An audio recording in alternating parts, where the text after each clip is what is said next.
preso, privado de su libertad, delante de dos grandes autoridades, ¿no? Uno era Festo y el otro era Agripa. ¿Saben quién era este Agripa?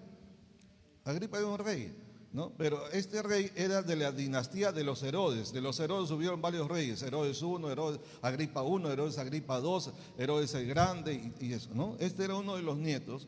Y este rey, aquí tengo una nota, dice: Rey Agripa, rey de los judíos, fue el último gobernante de la dinastía herodiana. O sea, de todos los Herodes que gobernaron, este fue el último, este rey Agripa II, ¿verdad?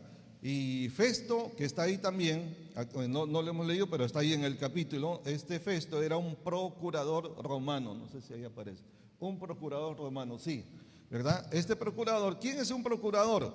En los tiempos bíblicos era un funcionario, un oficial de alto rango, o sea, una autoridad enviada desde Roma, desde la capital del imperio, para gobernar una provincia. Era una autoridad oficial, ¿ok? Representaba al imperio romano, ahí entre los judíos en este caso, ¿no? ¿Ya? Y saben de Poncio Pilato, por ejemplo, él era también un procurador romano, era una autoridad del imperio romano entre los judíos, ¿no?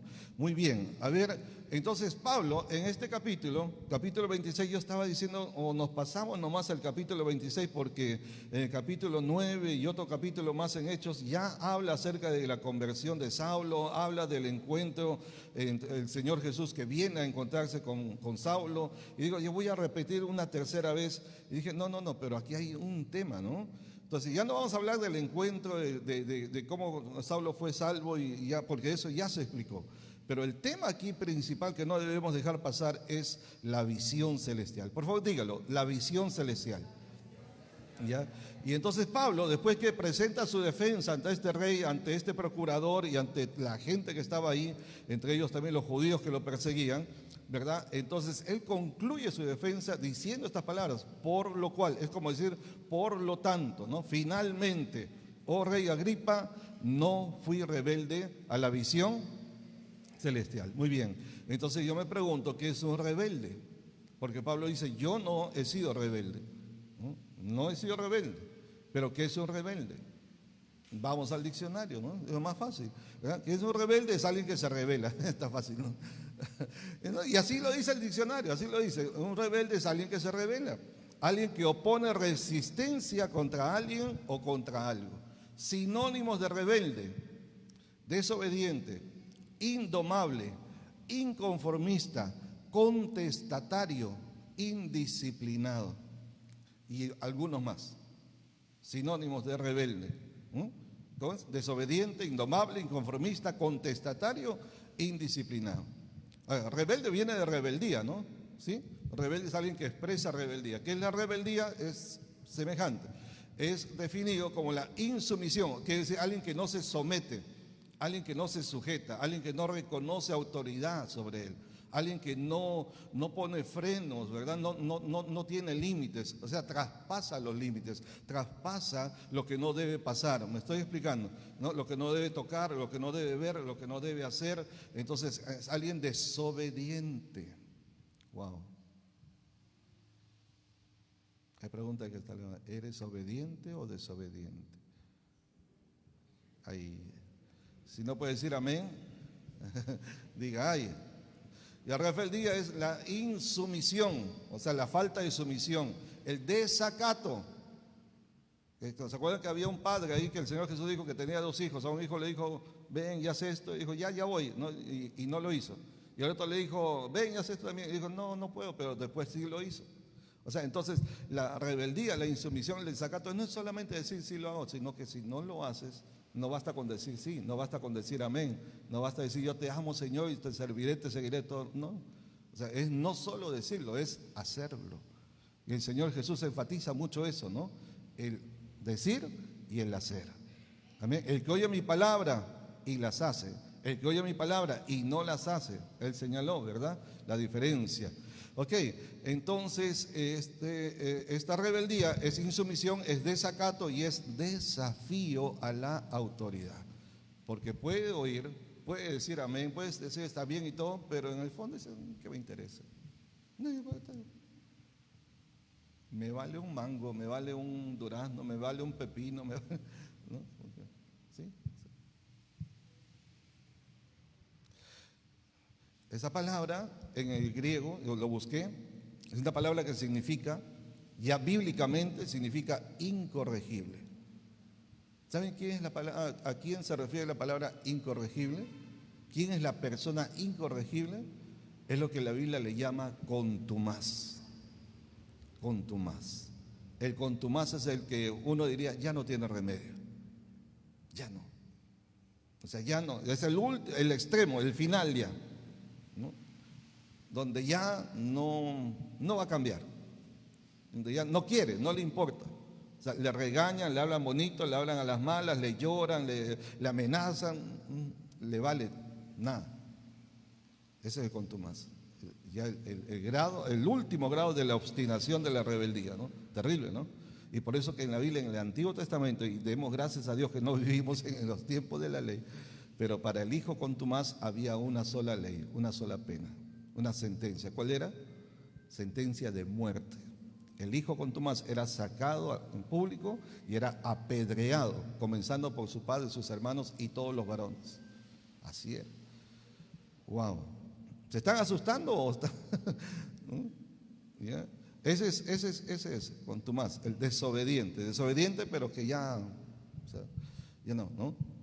Entonces, el apóstol Pablo, él dice: yo no fui rebelde.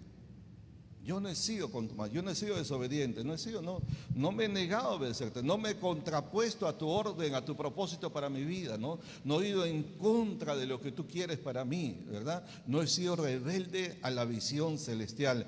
Y entonces, ¿qué está expresando Pablo? Está expresando su determinación, su compromiso, su constancia, perseverancia. ¿Para qué?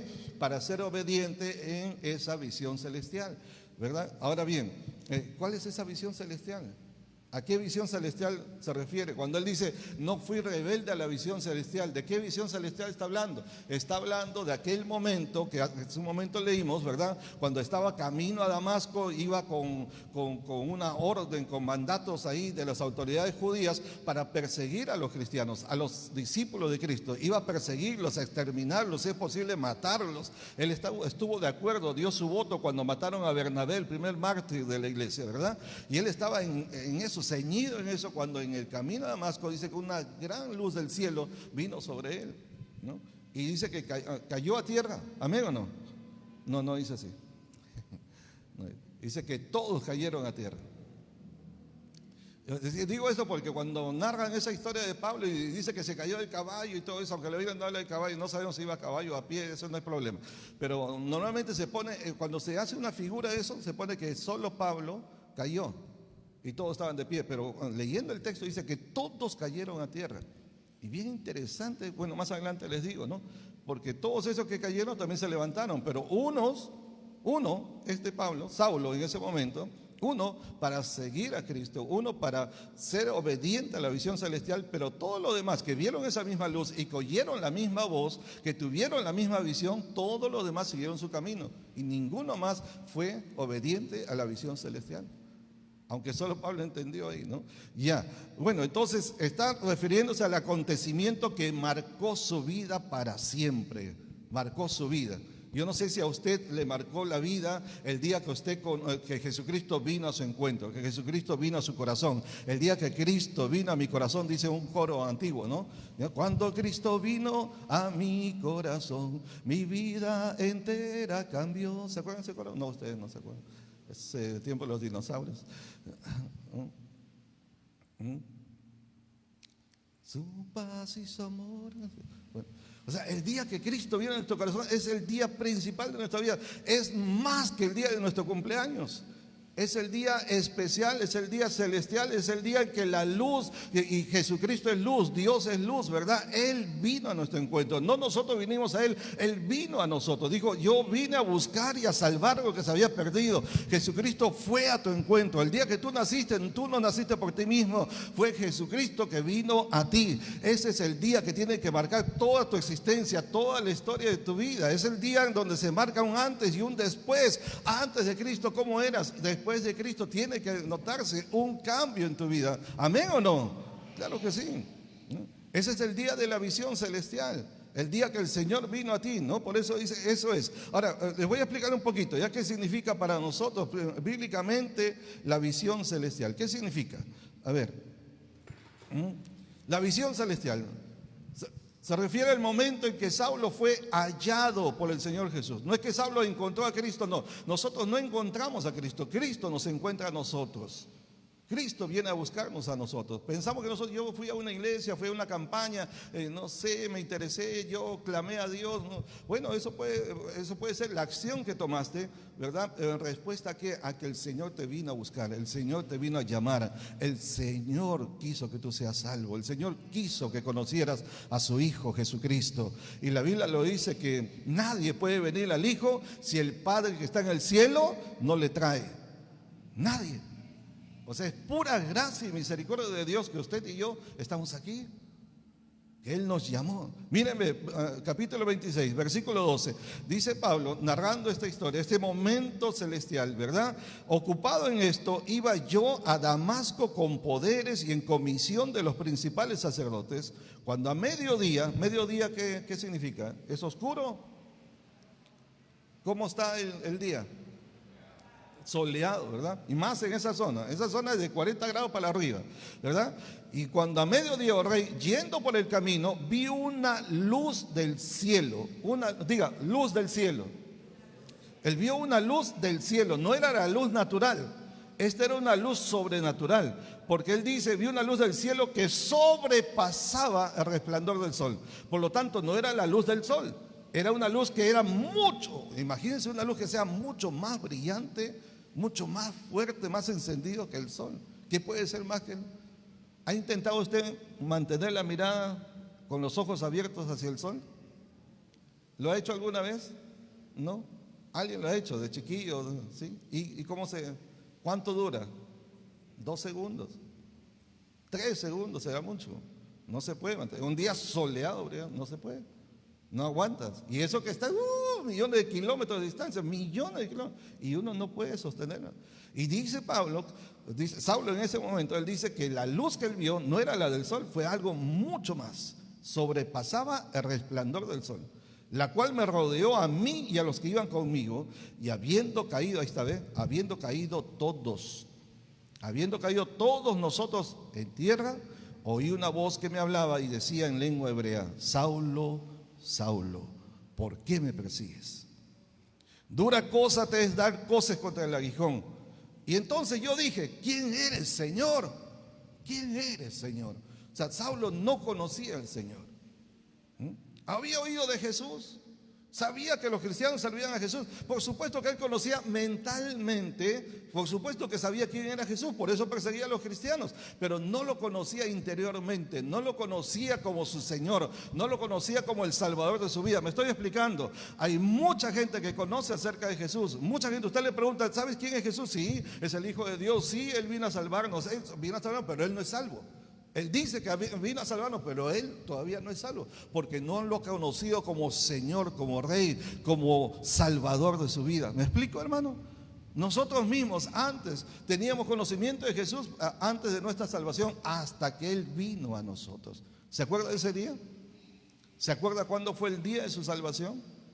¿Se acuerda de aquel maravilloso día cuando Cristo vino a su corazón? ¿Sí? ¿Cómo fue? ¿En qué circunstancias? ¿Quién eres, Señor? Y el Señor dijo, yo soy Jesús, a quien tú persigues. Así que esta luz no era una luz natural, a pesar que era el mediodía, ¿verdad? Y ahí es donde digo, la Biblia dice que Dios es luz, ¿cierto? Dios es luz. Y esta luz que vio Saulo no fue la luz natural, no fue la luz del sol, no fue la luz de los astros ni de las estrellas, mucho menos a esa hora, era el Señor mismo. El Señor mismo que vino a su encuentro. Así que cuando Jesús viene, esta visión, por eso dice la visión celestial. Celestial porque se refiere a las cosas celestiales, al Señor celestial. Tiene que ver con 2 cosas en nuestra vida. La visión celestial, 2 cosas. Número 1, el día que Jesucristo vino a nuestra vida y fuimos salvos. Número 1. ¿Ya? Ese día tuvimos la visión, la revelación de que Él es el Señor y Salvador. Segundo, La visión celestial tiene que ver con la misión, el encargo, la encomienda, la tarea, la responsabilidad que el Señor nos entrega para cumplir en este mundo. Uno, que vino a nuestro encuentro para revelarse como Señor y Salvador. Ese día fuimos salvos. Ese es lo primero en la visión celestial. Segundo, la tarea, la comisión, el propósito de vida que vamos a tener en este mundo. El Señor le dice a Saulo, miren, ahí mismo le dice, levántate. Levántate y ponte sobre tus pies porque para esto he aparecido a ti. Para esto. Cuando se usa expresión para esto significa que hay un propósito. Para esto. ¿Para qué sirve este micrófono? ¿No? Si no tuviéramos la ayuda del micrófono es un poquito más forzado, ¿no? ¿Para qué sirve esta pantalla? O sea, cada cosa tiene un propósito. Y cuando el Señor viene, y todos sabemos, Dios todo lo que hace lo hace con propósito. Entonces, si Dios te salvó, vino a tu encuentro, tiene un propósito para tu vida. Amén. Y entonces dice, para esto he aparecido a ti, ¿para qué? Para ponerte, ¿como quién? Como ministro y testigo de las cosas que has visto y de aquellas en que me apareceré a ti. Y le promete, dice, librándote de tu pueblo y de los gentiles a quienes ahora te envío. ¿A dónde le envía? A su pueblo y a los gentiles. O sea, a los judíos y a los no judíos. ¿Para qué? ¿Qué iba a hacer? O sea, ¿a qué nos envía el Señor a la gente? Usted está hablando de la gente de este mundo, judíos y no judíos, judíos y gentiles. ¿A qué le envió y a qué nos envía a nosotros? Dice acá, para que abras sus ojos, para que se conviertan, ¿de dónde? De las tinieblas a la luz. Y de la potestad, del poder, de la autoridad de Satanás a Dios, para que reciban por la fe que es en mí, en el Señor Jesucristo, perdón de pecados y herencia entre los santificados. Así que debemos comprender, debemos tener bien claro que cuando Jesucristo vino al encuentro de nuestra vida, uno fue para salvarnos, pero no solo para eso. Muchos creyentes se han quedado en el primer propósito nada más, en ser salvos. La visión celestial. Uno es el día que Jesucristo viene a ser el Señor y Salvador de nuestras vidas, pero no queda ahí.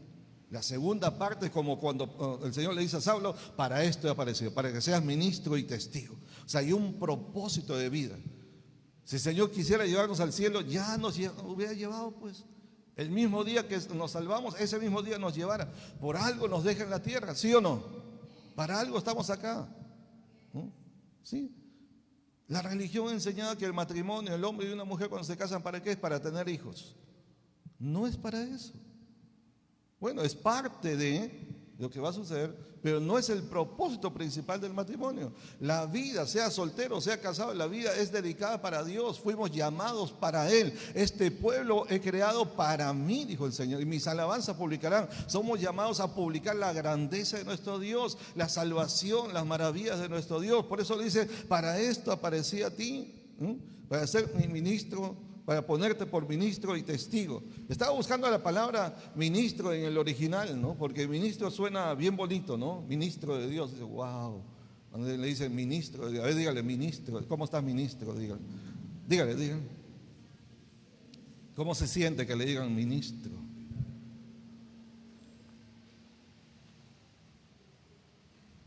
Ministra también, dígale, si es mujer, ¿no?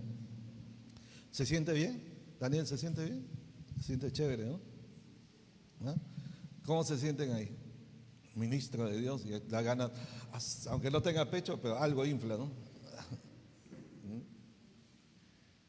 Para bajar un poquito los humos. El original, aunque sí se traduce ministro y sí es correcto la palabra, sin embargo, un ministro, miren, ya lo he explicado varias veces, es un siervo, pero aún entre los siervos, sirviente, quiere decir, siervo, sirviente. Y aún entre los siervos había niveles. Había siervos que estaban en unas casas decentes, habían siervos educados, con alta educación, que enseñaban a los hijos de sus amos inclusive. Eran los ayos, eran siervos, ¿no? Hay otros siervos que se encargaban de, digamos, de las actividades de la agricultura, otros se encargaban de administrar las cosas de la casa, etc. Pero había el nivel más bajo de todo, esa escala de los siervos es la palabra que aparece aquí. El nivel de más abajo, hiperetes es la palabra en el griego. ¿Y a qué se refería? ¿Cuántos han visto la película Ben-Hur? ¿Han visto esa película famosa, Ben-Hur? Que dicho sea de paso, fue escrito por un hombre.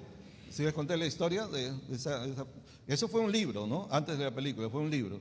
Lo escribió un hombre que era ateo completamente, ateo recalcitrante, ¿no? Extremo, y él era un buen estudioso, un buen investigador, y él decidió hacer un estudio histórico, ¿verdad? Y ir a las fuentes originales para demostrar que Jesucristo era una falsedad, una mentira, un invento de los cristianos, ¿no? Él se hizo el propósito de investigar toda la historia hacia atrás, yendo a las fuentes originales para demostrar que Jesucristo nunca existió. Y en esa investigación, él se encuentra con el Señor Jesús, o el Señor Jesús más bien lo encuentra a él. Y él llega a la conclusión, él a través, tratando de demostrar, negar la existencia del Señor, el Señor viene a su encuentro como Saulo. Y fruto de eso, él escribe esa historia, ¿no? Y después se me juro, aunque es una historia apasionante, bonita, una historia de todo, ¿no? Pero ahí hay una parte donde tiene el encuentro con el Señor, ¿no? Porque esa es parte de su testimonio personal. Bueno, estaba diciendo de Ben-Hur porque se acuerdan de Ben-Hur en la película, que hay una parte del protagonista, ¿cómo se llamaba? Judá, ¿no? El protagonista en un momento aunque era hijo de una familia, ¿verdad?, de nobles, sin embargo en un momento es hecho esclavo y lo envían a las galeras romanas. ¿Qué eran las galeras? Los barcos de guerra. Y esos barcos que eran movidos a pulso, ¿no? Que en el sótano, en la parte más baja del barco, ahí estaban los esclavos. El nivel más bajo eran esos, los remeros de los barcos, que con fuerza tenían que remar, montones de esclavos, ¿no? Y ahí morían, ¿no? Porque se debilitaban, a latigazos ahí los obligaban a remar. Esa es la palabra que se está usando aquí para ministro. Ahí dígale otra vez, ministro, ¿cómo te sientes ahora? ¿No? El Señor le dice, para esto aparecí a ti, para ponerte por ministro, siervo, sirviente. La palabra es alguien que sirve bajo una autoridad superior. Esa es la idea principal. Alguien que sirve bajo una autoridad superior. Y sí, el ministro tiene una dignidad también. Si es un servidor de Dios, es una persona en una posición oficial. Pero el hecho de ser ministro no lo convierte en hacer, digamos, lo máximo de la vida. No. Es alguien simplemente que se le ha delegado autoridad. Y la autoridad superior de nosotros, ¿quién es? Nuestro Señor Jesucristo. Amén. ¿Ya? Pero que no nos olvidemos que aunque somos ministros, no dejamos de ser siervos. Amén. Entonces el Señor le dice, te he puesto, ¿verdad?, para ser ministro, pero también testigo. La palabra testigo, eso también en su momento hemos explicado, es una palabra que en su concepción original significa un mártir. De hecho, la palabra que se escribe en el original es martus. De ahí viene el español mártir. ¿Quién es mártir? Aquel que entrega su vida por una causa, que ofrenda su vida, que da su vida por una causa. En este caso nosotros la causa de Cristo, la causa del reino de Dios, la causa de anunciar, predicar, pregonar el evangelio de Cristo, ¿verdad? Entonces este testigo es exactamente como un testigo que está en una corte de justicia, en un juicio, y tiene que dar testimonio. Y para que sea un testigo válido, un testigo aceptado, ¿verdad?, tiene que ser alguien que haya visto, que haya oído, que haya estado presente en el lugar de los hechos. Ese es un término jurídico, un término legal, ¿no? O sea, para ser un testigo legalmente aceptado tiene que haber visto, tiene que haber oído. Por eso Juan, cuando escribe su epístola, él dice lo que vimos, lo que oímos, lo que palpamos tocante al verbo de vida, hablando de Jesucristo. Eso hablamos. Entonces, eso somos nosotros. Eso Pablo que dice, ¿verdad? Porque él ha visto y él ha oído. Vio la visión celestial y oyó una voz que le hablaba a él, dice. Por eso era testigo. Por eso nosotros, dice, pero ¿y nosotros? ¿Qué tiene que ver con nosotros? ¿Cuántos han visto al Señor Jesús? Si se está poniendo a pensar, hermanos,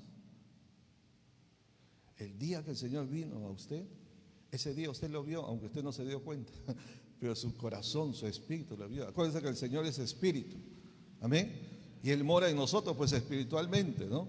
¿Verdad? Y mora en nosotros por medio de su palabra y por su espíritu.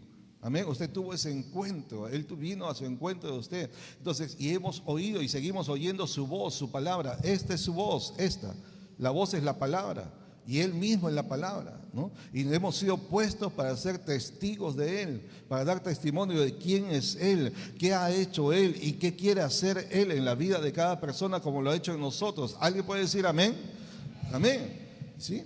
Entonces por eso, tenemos dos cosas. Uno, la visión celestial es el día que Jesucristo viene a nosotros, se revela a nosotros. Y segundo, ¿verdad? La misión que nos da para cumplir en este mundo. O sea, no estamos aquí solamente para pasarla bien, no estamos aquí solamente para ver transcurrir los días hasta el día que Cristo venga y voy a aguantar como sea hasta que Él venga. No. Estamos aquí con un propósito, estamos aquí con una tarea. Dígale a alguien que está cerca de usted, tienes una tarea que cumplir y la tarea es anunciar a Cristo a toda criatura.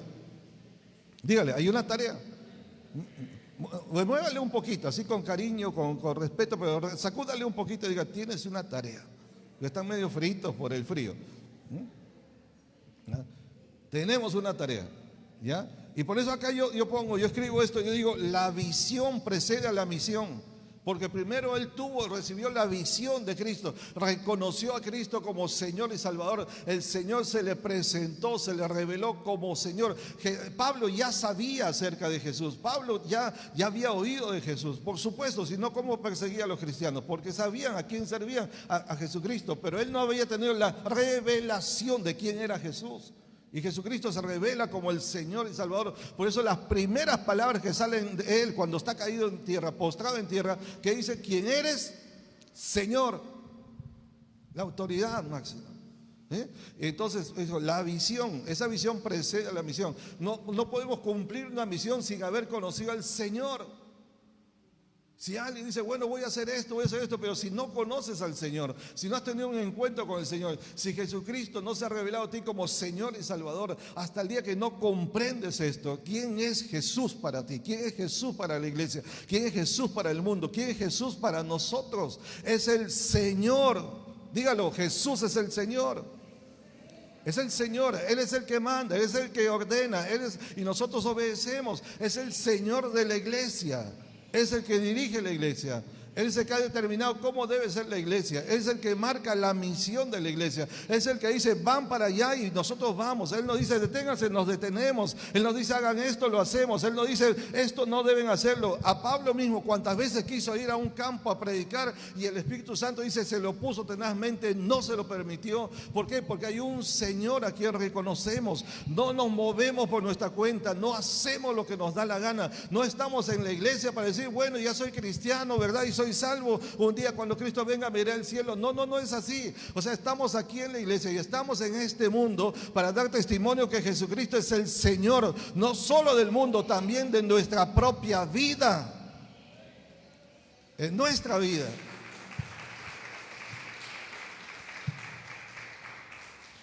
Así que la visión de Dios determina la misión que debemos realizar. Cuando reconoce que Él es el Señor, entonces si es el Señor, díganme una cosa, ¿ustedes tienen en su trabajo, tienen un jefe, una autoridad? Sí, todos, ¿no? Todos tenemos una autoridad. En casa también hay una autoridad. Dígame, cuando su autoridad, hablando del trabajo, su autoridad es su Señor, en el sentido de autoridad. Si su autoridad le dice, haz esto, ¿usted qué dice? Usted dice, voy a pensarlo, vamos a ver, no siento hacerlo. ¿Así dice usted? ¿No? Más tarde, ¿no? Espérate, ¿no? Ya no me insista tanto, no me presione. ¿A usted le dice así? No, es su señora, es su autoridad. Usted sin chistar, usted obedece, ¿sí o no? No, usted no cuestiona. Usted dice, bueno, es el Señor, es la autoridad, es el jefe, es el patrón, no sé el nombre que le ponga, ¿no? Es el Señor. Y usted obedece. Dime una cosa, hermano, y el Señor de nuestra vida, el Señor de señores, ¿Cómo alguien se puede atrever a ponerse a pensar, a ponerse a decir, bueno, voy a ver si puedo, lo hago, si no, no, si siento? Porque algunos dicen, no siento, no siento. No es si sientes, es obediencia. O eres obediente o eres rebelde. Pero el título es: no seas rebelde a la visión celestial. Y Saulo lo dijo: no he sido, ya Pablo, ya el apóstol Pablo dijo: no he sido rebelde, no fui rebelde a la visión celestial. ¿Cuál fue? La visión que el Señor, el día que vino a él, lo reconoció como el Señor de su vida, y luego le dijo: para esto te puse, para ser ministro y ser testigo. A los judíos, a tu pueblo y a los gentiles. Y Pablo, ¿qué dijo? Cumplí. Y estaba en cadenas. Y estaba delante de esas grandes autoridades. Y estaba pasando penurias, aflicciones, privaciones, necesidades, persecuciones, injusticias, un montón de cosas. Pero él dice: no he sido rebelde a la visión celestial. Y la prueba era él mismo donde estaba. Así que la visión precede a la misión. Por eso necesitamos tener un encuentro con el Señor, encontrarnos, esa revelación de que Él es el Señor. Y es mi oración que Dios se revele a ti, el Señor Jesucristo se revele a ti como el Señor, que no lo conozcas solamente como el Salvador. Mucha gente en las iglesias lo tienen a Jesús como Salvador, y eso es lo que su nombre significa: Dios salva. Jesús, Dios salva, Jehová salva. Y mucha gente lo tiene de Salvador nada más, pero no lo ha establecido como el Señor. Muchas iglesias están llenas de gente que tiene a Jesucristo como Salvador, pero no viven no lo tienen como el Señor de su vida. Entonces están contentos porque son salvos, están contentos porque han sido perdonados, están contentos porque, bueno, sintieron algo, están contentos porque como que aseguraron un lugar en el cielo, pero están contentos, pero sin embargo no hacen lo que el Señor le ha mandado a hacer. ¿Qué nos ha mandado a hacer el Señor? A vivir en santidad. ¿Qué nos ha mandado a hacer el Señor? Gracias por el amén. ¿Qué nos ha mandado? A predicar el evangelio. O sea, no es algo que podemos cuestionar, no es algo que podemos pensar si lo vamos a hacer o no. Lo hacemos porque Él nos ha mandado. Amén. Así que en esta vida tenemos el deber de ser fieles y no ser rebeldes a esta visión y a esta misión celestial. Amén. No seas rebelde a la visión celestial. ¿Ya? Ahora, ser fiel a la visión celestial tiene un costo. Hay un costo, o sea, y un costo significa que hay que pagar. Y eso no se paga con dinero. Aquí, ¿cuál es el costo? Bueno, veamos en la vida de Pablo. A Pablo, ¿qué le costó? Le costó su familia. Hasta se quedó soltero. Bueno, ya fue decisión de él, ¿no? Pero él tenía una familia. Todos venimos de un papá, de una mamá, de una familia. Todos, de cualquier situación, de cualquier medio, de cualquier forma, pero todos hemos tenido un papá, una mamá, ¿no? A Pablo le costó su propia familia. Ven, ahí no está. Solo se habla de un sobrino y de nadie más. Y eso que lo compartimos, ¿no? Un día de estos, ¿no? Y después de eso no se habla de nadie más, de la familia de Pablo. O sea, tuvo que renunciar prácticamente a su familia. El Señor Jesús, cuando sirvió, dijo: tu madre y tus hermanos te buscan. ¿Y qué dijo él? Mi madre y mis hermanos son aquellos que hacen la voluntad de Dios. Wow. Uy, está fuerte, ¿no? Y aquí está mi mamá y están mis hermanas acá. Pero así es. No tiene que renunciar. Abraham, ¿qué se le dijo? ¿Qué dijo? ¿Qué le dijo a Abraham el Señor en su llamado? Deja. ¿Sí? Tu padre, tu parentela, deja esta tierra, ¿no? Y ve a la tierra que yo te mostraré. Es una orden, ¿sí o no? O sea, nos va a costar. La obediencia cuesta, no es fácil. Ya se dio cuenta, ¿verdad? Es más fácil ser rebelde. Obedecer cuesta, pero tenemos que hacerlo. Ahora con cariño tóquele y diga: te están hablando, hermanita, diga, hermano, te están hablando. ¿Ya? Le costó su familia, le costó, renunciar a sus propios planes. ¿Habrá tenido planes, Pablo, o no? ¿Habrá tenido planes, sí o no? Entre sus planes estaba matar a los cristianos. ¿Qué plan? Imagínense, ¿no? Perseguirlos hasta exterminarlos. Wow, qué plan, ¿no? Es su plan, es su propósito de vida hasta ese momento. O sea, hay gente que tiene eso, ¿no? De hacerle la vida imposible a los demás. Hay gente que tiene eso, ¿no? Para eso viven, ¿no? Hay gente así. Pero bueno, más allá de eso, Pablo era un hombre muy educado. ¿Sabían eso?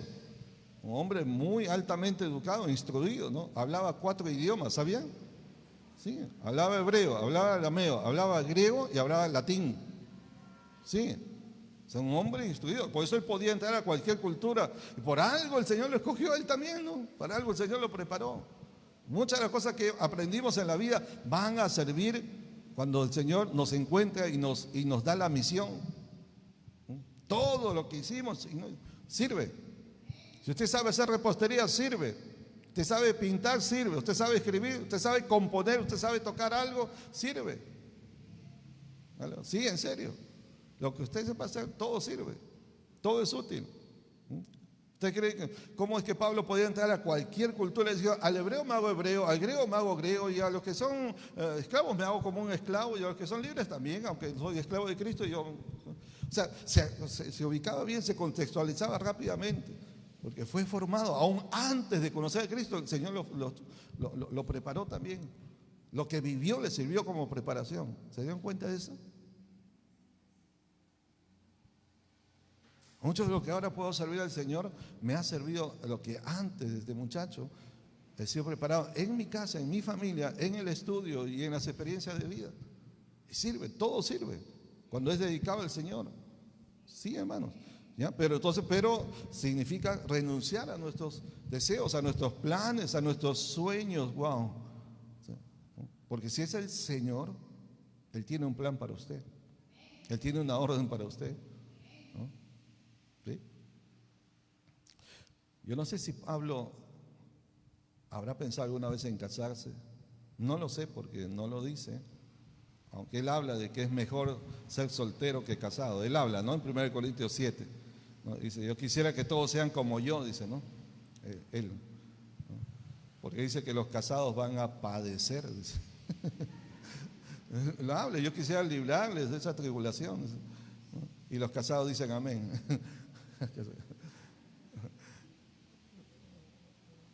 Yo veo varios haciendo así.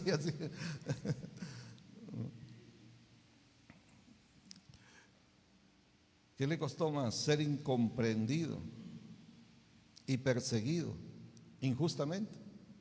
Mira el versículo 24. Dice, diciendo él estas cosas en su defensa, Festo a gran voz dijo, ¿estás loco, Pablo? ¿Estás loco, che, Pablito? ¿Estás loco? Las muchas letras te vuelven loco. Las muchas letras, o sea, se daban cuenta que era un hombre bien instruido, las muchas letras. ¿Estás loco, hombre? ¿De qué estás hablando? Estaba hablando de la resurrección. Ese es otro tema que me hubiera gustado tratarlo, pero ahorita no. ¿Ya? Entonces, dice, estás loco. O sea, hay gente que no nos va a comprender, nos va a ver así como locos, loca. ¿Qué haces ahí?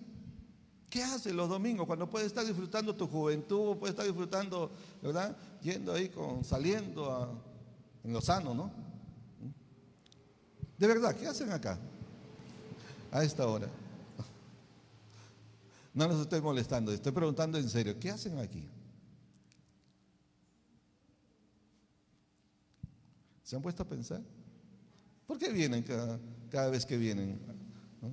El martes de oración, el jueves estamos en la escuela de discípulos, el sábado los adolescentes, los jóvenes, ¿no? Las oraciones de la madrugada, ¿no?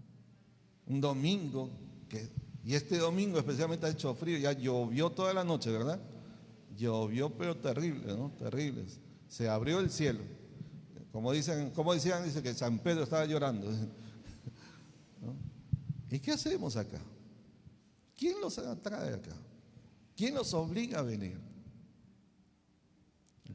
¿Vaso? ¿Por qué viniste? ¿Por qué continúas? No los estoy cuestionando, ni estoy tratando de desanimarlos, al contrario, ¿no? ¿Qué piensas?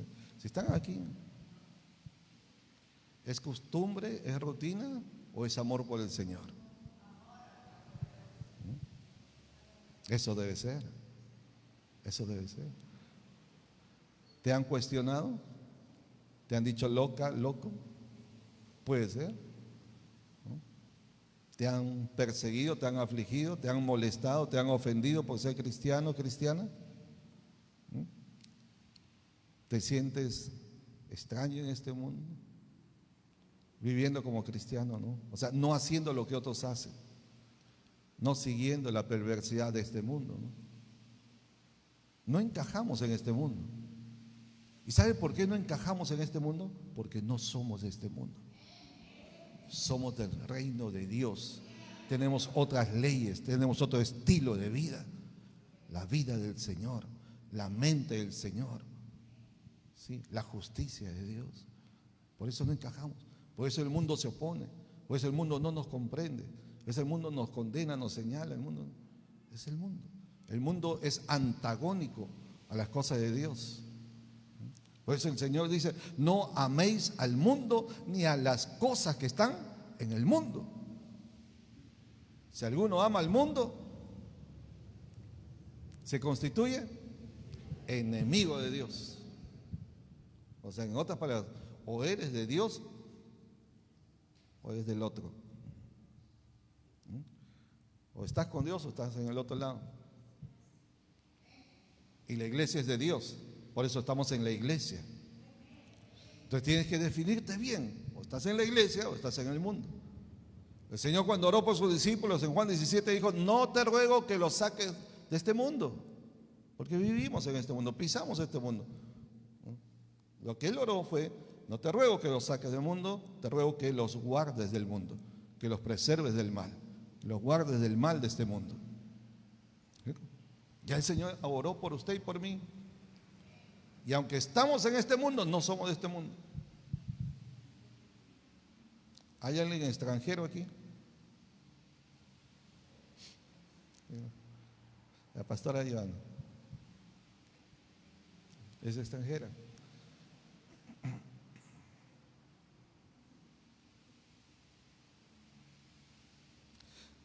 No somos de este mundo, somos ciudadanos del reino de los cielos. Amén. Sí, amén. Así que entonces sufrió padecimientos, injusticias contra su vida. Allí mismo, ahora que estamos leyendo este pasaje, se encontraba privado de libertad, estaba en cadenas. No era una cosa bonita, no era nada sencillo, ¿sí?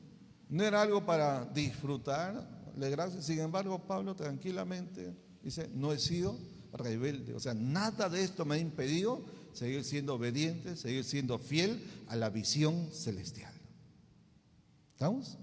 Ahora, me pregunto, ¿por qué Pablo estuvo dispuesto a soportar todo esto? Porque no es algo que uno espera en vida, no es algo que uno quiere para su vida, ¿no? No es algo que uno va a buscar. Yo no creo que usted quiera que su vida sea una vida de aflicciones, de privaciones, de problemas, de infortunios, de injusticias. Pero todo esto le sobrevino a Pablo y nos sobreviene a nosotros también por temporadas, en momentos, ¿no? ¿O usted es ajeno a eso? ¿No? Hay momentos. Y digo, ¿por qué Pablo estuvo dispuesto a soportar todo esto? Pues, yo encuentro acá algunas respuestas. Número uno, porque su encuentro con el Señor Jesucristo marcó su vida para siempre. Eso digo, es importantísimo ese día. Usted no debe olvidar ese día. Es un día, el día más especial de todos. Esa visión celestial que él tuvo significó que le dio un propósito a su existencia en la tierra. O sea, él estaba viviendo para sí, él estaba viviendo sus planes, sus deseos, lo que él consideraba su misión en la tierra: perseguir, exterminar a los cristianos, ¿no? Pero hasta que Jesucristo vino a su encuentro, él se da cuenta recién el verdadero propósito de su existencia. ¿Cuál era? Que el Señor le dijo: te puse para ser ministro y testigo. Hasta el día que Cristo viene a nosotros, encontramos el verdadero sentido de la vida, porque Él es la vida.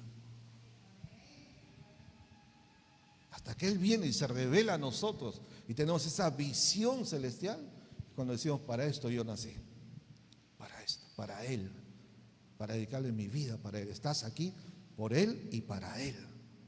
Vives en este mundo por Él y para Él, ¿sí? Y permanecemos en este mundo por causa de Él y para Él. Eso es más sublime, más alto que cualquier otro propósito. Y tú puedes desear tener una profesión, un negocio, bienes, viajes, lo que sea, no, eso no significa que sea malo, pero todos esos planes, todos esos sueños deben estar supeditados, ¿verdad?, bajo el señorío de Cristo. Es decir, si voy a estudiar, que sea para Él. Si voy a emprender un negocio, que sea para Él. Si voy a hacer algo, voy a tener una familia, que sea por Él y para Él. ¿Me explico? Que todo esté relacionado en el propósito más alto, el propósito de vida, que vivimos por Él y vivimos para Él.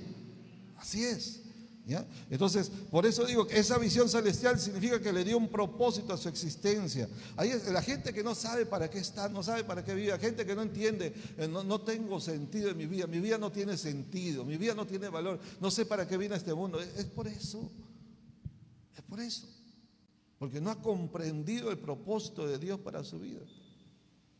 No somos un error que nacimos porque pasó algo. No, no, no. Y eso incluye las situaciones que van más allá de lo esperado, ¿no? Y me estoy refiriendo a aquellos que nacieron tal vez no de un hogar formal, sino en situaciones extremas. Y muchos han experimentado esa situación. ¿Sí me hago entender?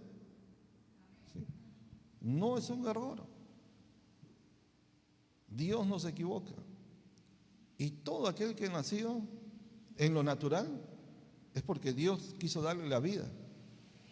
Cualquiera sean los elementos y las circunstancias en que vinieron. Porque no es cada vez que dos personas tienen relación íntima, nace un bebé. ¿No? ¿Verdad que no?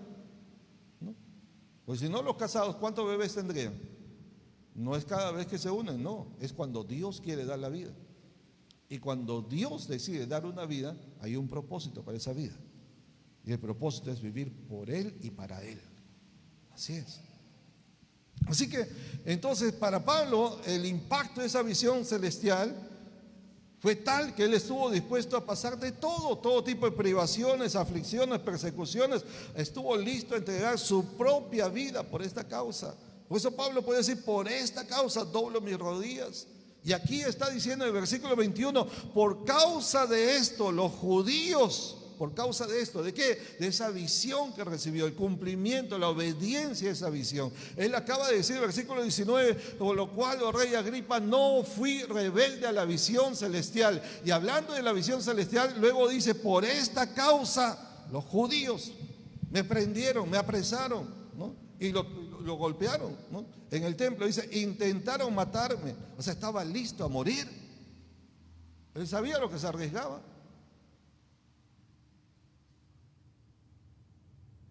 Imagínense. No son palabras nomás, porque mientras que usted no pasa un peligro de muerte, usted no lo va a sentir como lo sintió Pablo. Pero Pablo realmente casi lo matan. ¿Se acuerdan de ese oficial romano que dijo que tuvo miedo de que lo iban a despedazar a Pablo? ¿Supieron lo que pasó hace poquito en un partido de fútbol esta semana? ¿Se acuerdan? 2 barras extremas. ¿Cómo se llamaban los 2 equipos? Uno era la U de Chile y el otro Independiente de Argentina, debe ser, ¿verdad? Y uno de las 2 barras provocó al otro y se enfrentaron, y yo he visto el video donde una persona ya en la desesperación de escapar de esa golpiza cruel, ¿verdad? Se aventó desde lo alto, pero muy alto, de una tribuna, al vacío, no había nada. O sea, en la desesperación se tiró al vacío. ¿No? A morir. Pero en este caso Pablo dice, él arriesgó su vida por una causa. Imagínense esta persona, por un partido de fútbol, por un equipo, tan listos a matar o a dar su vida. Y hay gente, ¿no? Las barras bravas se encuentran, están listos a defender su emblema, su equipo y todo. ¿Pero por qué? Por algo. Yo no voy a dar mi vida. A mí me agrada un equipo que ustedes saben, pero no soy fanático, no soy hincha, no soy, apenas simpatizante, ¿no? Apenas simpatizante nomás, nada más. Pero tengo mi lapicero, tengo mi taza, tengo mi plato, tengo mis recuerdos, algunas cositas, tengo mi toalla del equipo, no soy simpatizante nomás. Hasta mi torta me dieron de ese equipo.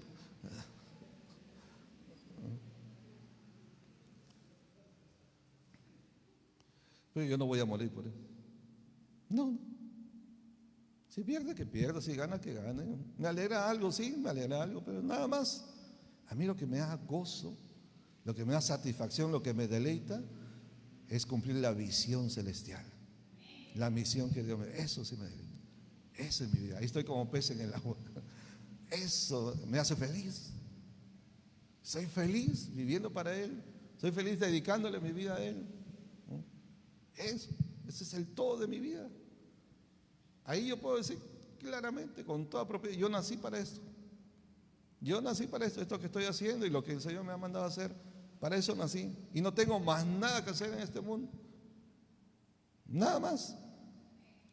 Y lo he dicho y lo vuelvo a repetir, yo no tengo plan B, plan C, plan D, plan Z, X, no. Mi único plan es el plan de Dios para mi vida. No tengo otro plan, no hay otro plan. Mi vida es de Él y para Él. Y a eso voy a dedicar. Y pase lo que pase y sea incomprendido, o sea, lo que sea, es de Él. No es mi vida, es de Él. Y voy a hacer lo que Él quiere que haga.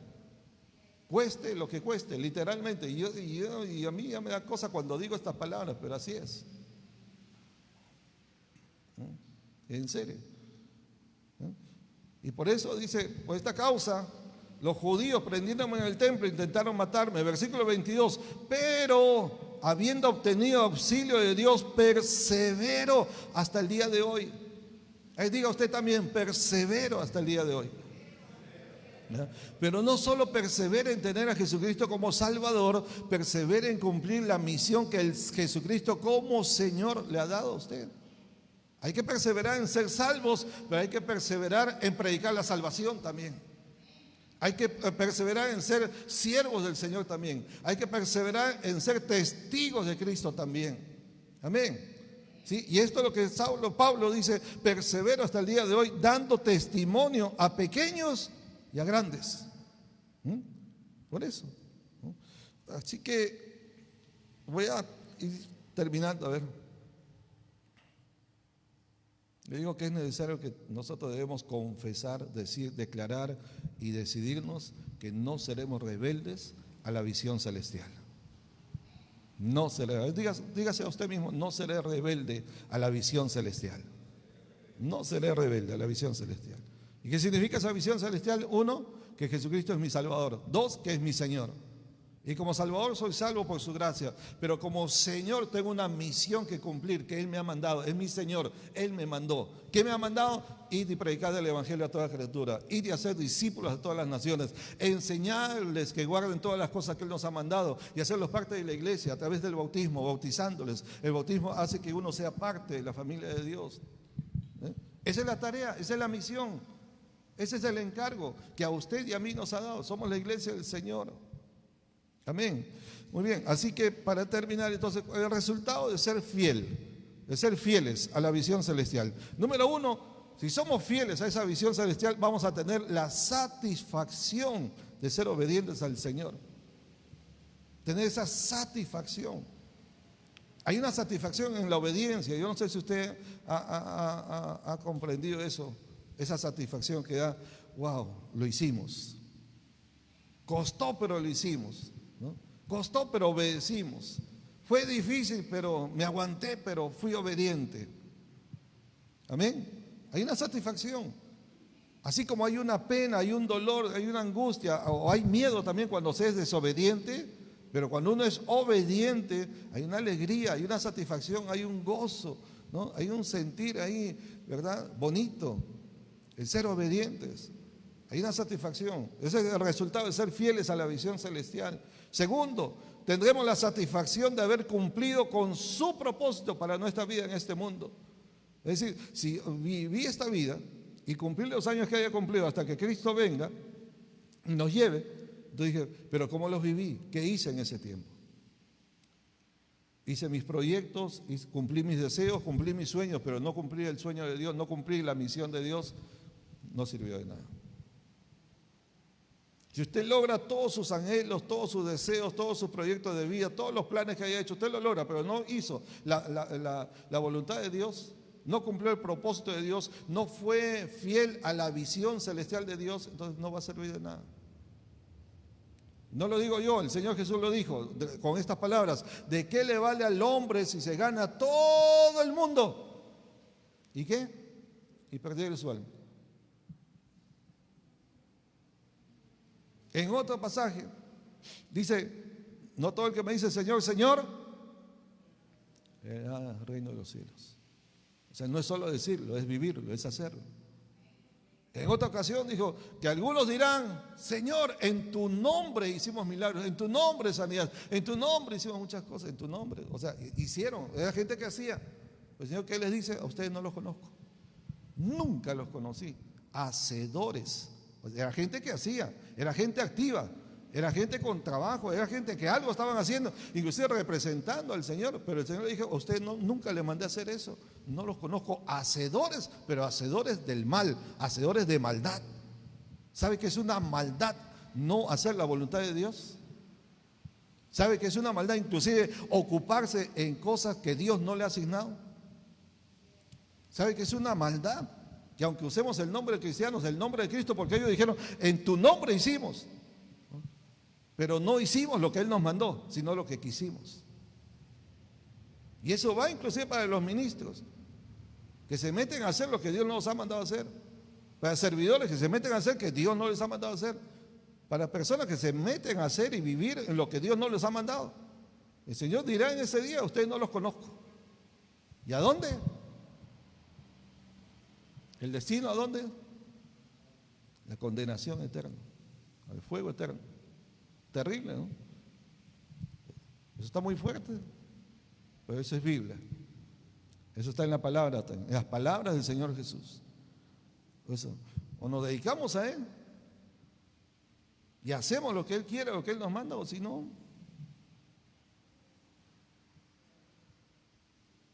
o somos fieles o somos rebeldes. O somos obedientes o rebeldes. Y la obediencia es que Él sea nuestro Salvador, pero también nuestro Señor, y cumplamos su misión en la tierra. ¿Sí? Amén.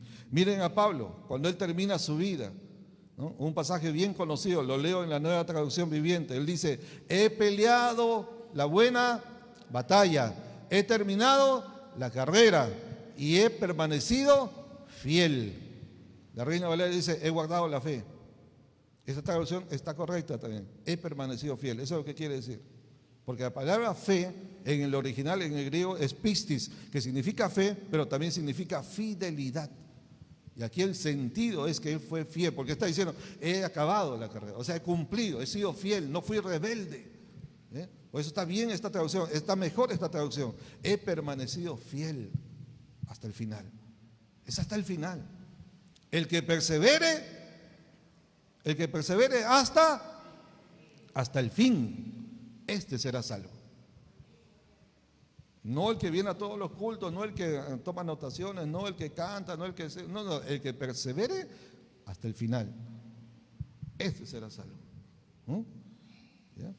¿Qué otro resultado? Es que Dios siempre estará con nosotros para ayudarnos a cumplir con nuestra misión en esta vida. Porque esta misión que Él nos encarga no es algo que nosotros podemos hacer por nosotros. Cada uno se puede sentir: ¿yo cómo voy a cumplir? ¿Yo cómo lo voy a hacer? Yo no tengo la capacidad para hablar, yo no tengo la capacidad para cumplir eso. No, yo no, el pastor, porque él está preparado, el pastor, ya, porque no, pero yo. Jeremías dijo: no puedo hablar porque soy un niño. Moisés dijo: soy no tengo problema en la lengua. Todos tenemos algún defecto, ¿no? Alguna limitación, algo que vamos a decir: no puedo por esto. Pero a todos el Señor dijo, ese mismo que se quiso escapar y se fue para otro lado, el Señor dijo: vas para allá, vas a Nínive, pero él tomó el otro ticket, ¿no? Para el otro lado, ¿no? A Tarsis. ¿Cómo se llamaba ese señor? ¿Cómo se llamaba? Jonás, ¿no? Sí, conocen. ¿No? Nadie puede escapar del designio de Dios. No se puede. O sea, si tú le has conocido, no vas a poder escapar. Si has sido conocido por Él, si has sido encargado por Él, no podrás escapar de tu misión en esta vida. Por eso es mejor que digamos, no seré rebelde a la visión celestial. Porque trata de huir, trata de escapar, trata de hacerte loco, trata de no hacerlo igual. Dios siempre te va a seguir hablando, Dios siempre te va a seguir llamando, Dios siempre te va a seguir recordando para qué estás. Y de hecho ese es el propósito de este mensaje. ¿Sí? Pero miren, vamos a tener el auxilio de Dios. Si es cierto, nosotros no tenemos la capacidad, ni yo tampoco. ¿Usted cree que yo tengo capacidad? No.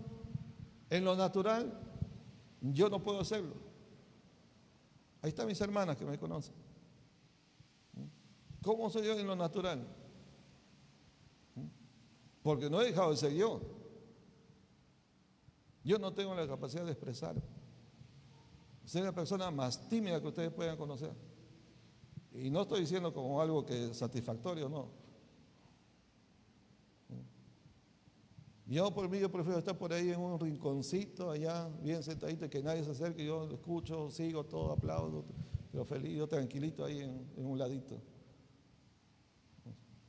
Y si les sigo contando, se van a deprimir. No soy alguien que yo por mí tenga la capacidad de hacer las cosas que el Señor está haciendo, no yo. Y por eso Saulo también reconoce. ¿Y Saulo qué dice ahí? Versículo 22 dice, pero habiendo obtenido auxilio ¿de quién? ¿De quién? Dígalo fuerte. Dígalo fuerte. De Dios. De Dios, habiendo obtenido ayuda, auxilio de Dios. Es solo con Dios y por Dios que podemos cumplir con su misión. Solo por causa de Él. Nada más. Habiendo obtenido auxilio de Dios, dice, persevero hasta el día de hoy. Si usted está aquí, es por el auxilio de Dios. Si usted está aquí, hasta aquí, con todo lo que está viviendo y le ha pasado y pasará, es porque está perseverando la gracia de Dios, por el auxilio de Dios. Porque Dios te ha dicho, nunca te voy a dejar, hijo. Nunca te voy a abandonar, nunca. Y Dios cumple, ¿verdad que sí? Así es. Y por eso estamos aquí. Démosle un aplauso al Señor. Gracias, Señor. Gracias por tu fidelidad. Gracias por tu auxilio. Gracias por tu ayuda. Gracias. Tú no puedes, pero Él puede. Pero tienes que estar del lado de Él. Vuelve siempre a Él. Camina con Él. Comunícate con Él. Encuéntrate con Él todos los días. Amén. Porque solo no podemos. Solo no lo vamos a alcanzar. Solo no lo vamos a lograr. Solo no podemos cumplir esta misión. Pero con Él sí es posible. Por eso Pablo dice, habiendo obtenido auxilio de Dios, persevero hasta el día de hoy. Y tendremos ese auxilio hoy y mañana y después también todos los días hasta el fin. Todos los días. Por eso sí podemos ser fieles y no rebeldes a la visión celestial. Amén. Así que lo último es que el Señor será glorificado a través de nuestra obediencia. ¿Sí o no? Claro que sí. Que lo que hagamos sirva siempre para la gloria de Dios. Que ese sea la intención, el objetivo, la actitud, el deseo de nuestro corazón, ¿verdad? Lo máximo. No para que nos aplaudan, no para que nos reconozcan, no para ser puestos en alto. No, no, no. Que Él sea puesto en alto. Que Él sea glorificado por mis palabras, por mi conducta, por mi ejemplo, por lo bueno que haga. Amén. ¿Ya? Y si en algo fallamos, pues ya bueno, ya, reanímese, levántese, recupérese y hay que retomar el camino, ¿ok? Hasta Pablo también se equivocó, sí, los apóstoles también se equivocaron, también ellos fallaron, tuvieron sus errores. Acuérdense que Pablo en uno de esos capítulos leímos cómo tuvo una pelea terrible, enorme, con griteríos y todo, bien fuerte. ¿Con quién? Con Bernabé. Eso fue bien duro. Busquen el capítulo cuando explicamos eso. O sea, todo ser humano tiene su momento de debilidad y dificultades, ¿no? Pero él no fue rebelde a la visión celestial. Amén. Vamos a estar de pie, hermano.